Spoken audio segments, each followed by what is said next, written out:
नमस्कार, मैं मनभूषण कुमार आप सबों को मैं अपने YouTube चैनल पर स्वागत करता हूं।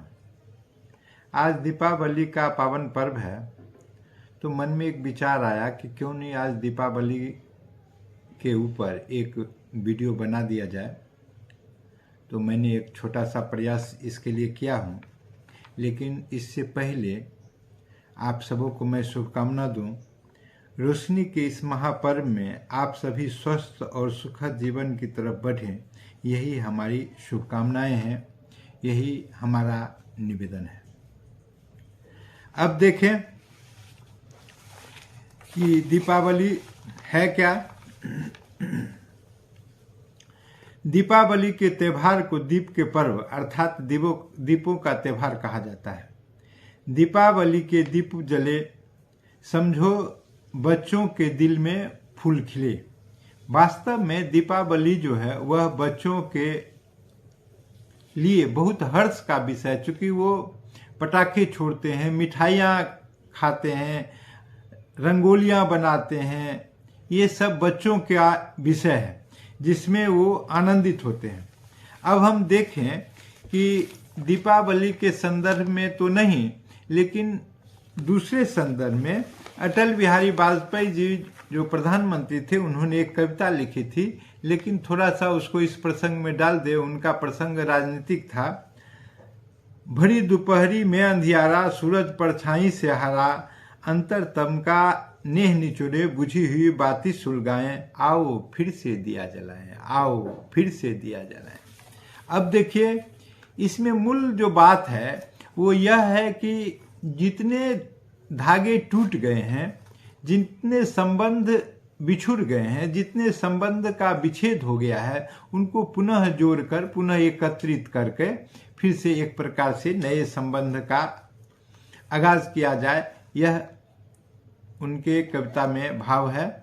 और फिर से नई चीज, नए उत्साह, नए उमंग के साथ अपना कार्य को आरंभ करें।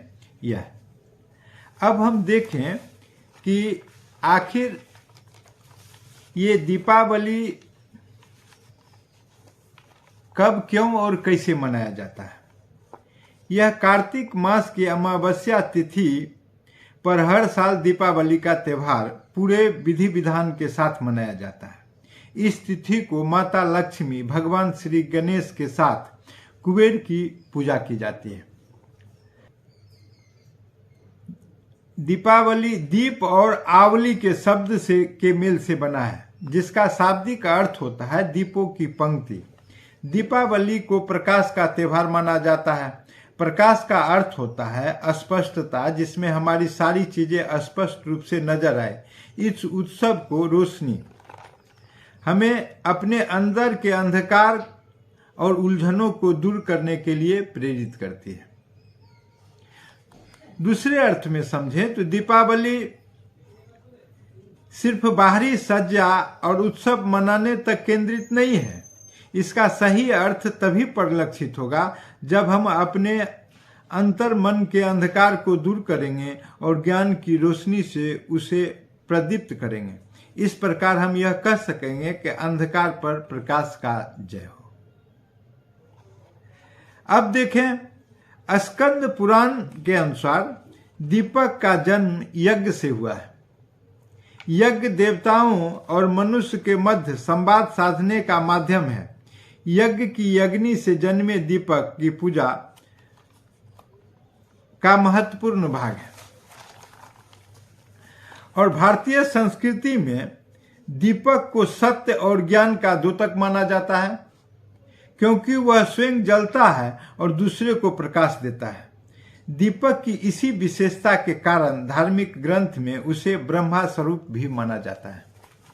और इस प्रकार से अब हम देखें कि ऐसा क्या है कि जिसके कारण दीपावली मनाए जा रहे हैं। अब प्रश्न उठता है कि दीपक का पर्व अर्थात दीपावली मनाई क्यों जाती है। इसके पीछे कई अलग अलग कहानी है, अलग अलग परंपराएं हैं।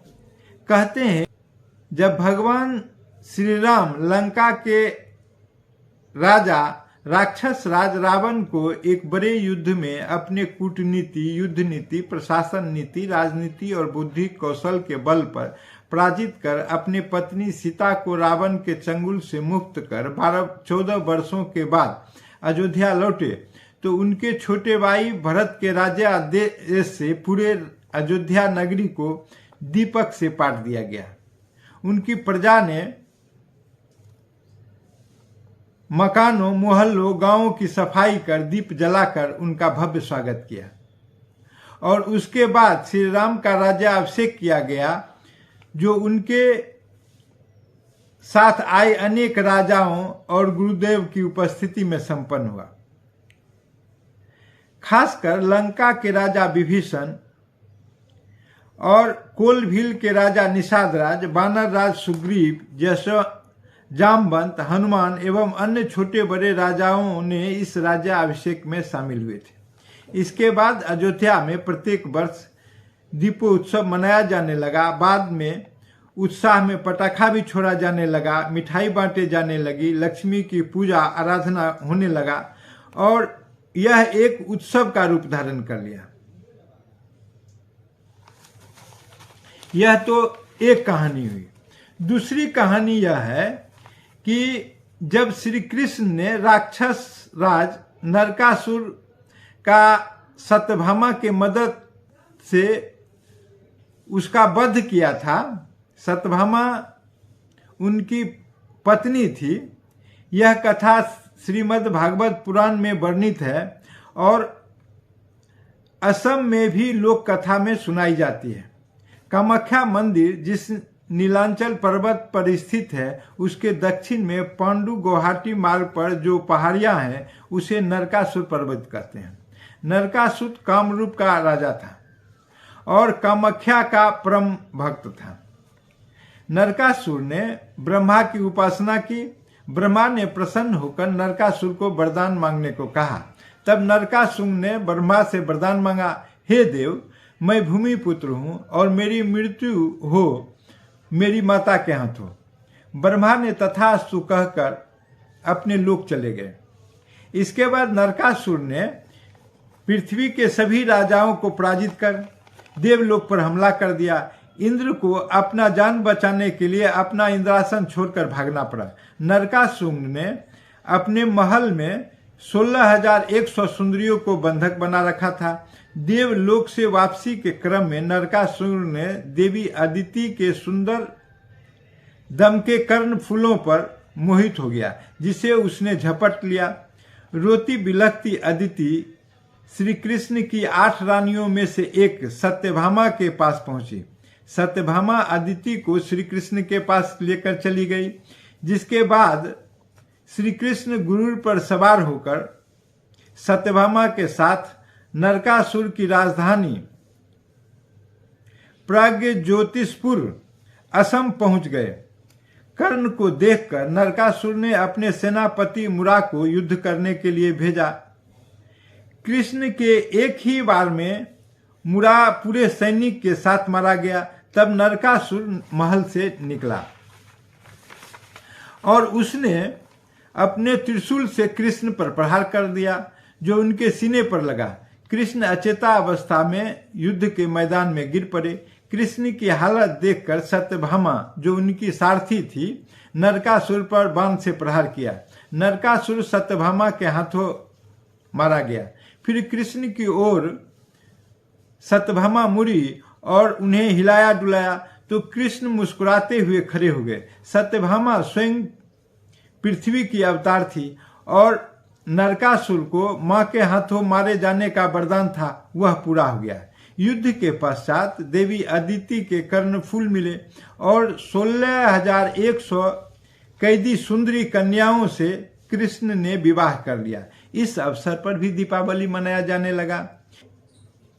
एक कहानी यह भी है कि मार्कंडेय पुराण में वर्णित कार्तिक अमावस्या के रात में जब चारों ओर अंधेरा था, तब एक देवी कमल के फूल पर बैठी प्रकट हुई।